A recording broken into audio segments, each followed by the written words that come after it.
Good morning everyone, I am Saksham Babu and today our group is going to present a PPT of subject with business organization and management.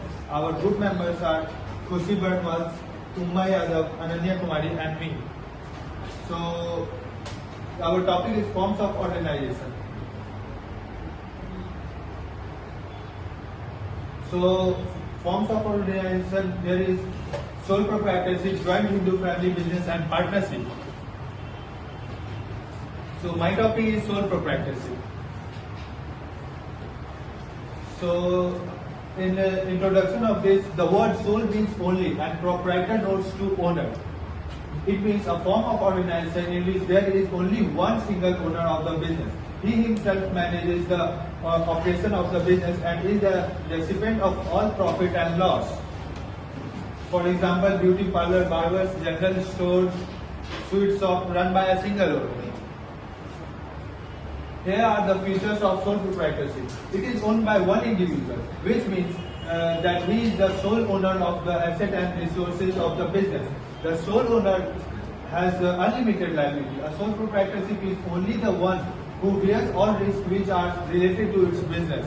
All the profit or loss which are earned from the business are to be enjoyed by the sole owner. Owner has right to run the business and make all the decisions without any interference, and sole proprietorship does not create a separate legal entity.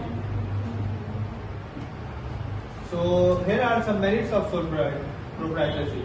Sole decision making authority enables the proprietor to keep all the information related to the business operation and maintain secrecy.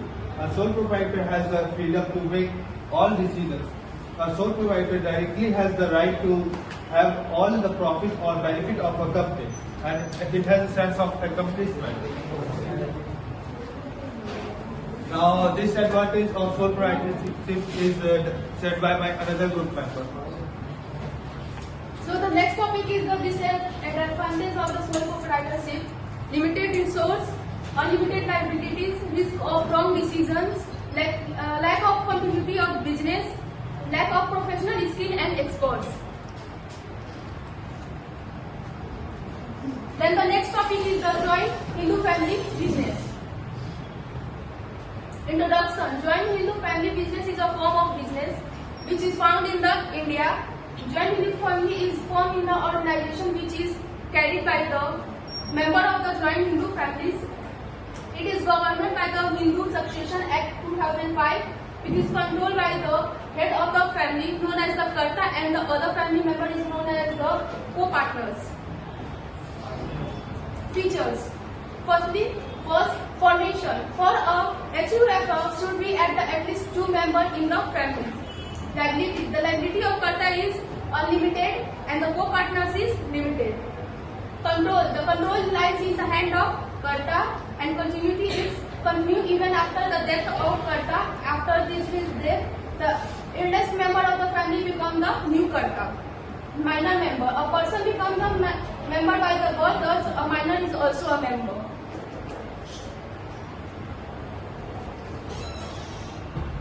And the next topic is described by the Khushi. So, merits of joint Hindu family business: easy information, effective control, limited liabilities of members, continuity business existence, more community. The merits of joint Hindu family business: unlimited liabilities of Karta, limited resources, dominance of Karta, limited managerial skills.